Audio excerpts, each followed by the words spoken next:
Labdien! Mēs dzīvojam izteikti dinamiskā un straujā laikmetā, kur jaunas ziņas no rīta ir vecas ziņas vakarā. Viss plūst un mainās tik strauji, ka nav skaidrs, ko sākt un ko beigt.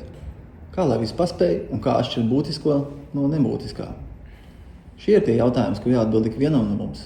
Tādēļ mēs šeit no Strīdskavas paspārnē esam nolēmuši uzsākt jaunu podcastu sēriju ar nosaukumu Īsi un būtiski. Mēs runāsim ar dažādām Latvijā zināmām slavenībām un vaicāsim viņiem, kā tam mums tālāk dzīvot, jo kurš gan cits, ja ne sabiedrībā zinām cilvēki, vislabāk to spēs pastāstīt.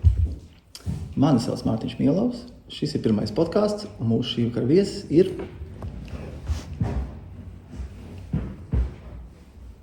reperis, hiphoperis, mūziķis, DJs Fiņķis. Sveiks, Helvī! Čau! Ķersimies uzreiz vērsim pie ragiem un sāksim. Helvī, saka, kā tu visu paspēji? Es netērēju laiku muļķībām.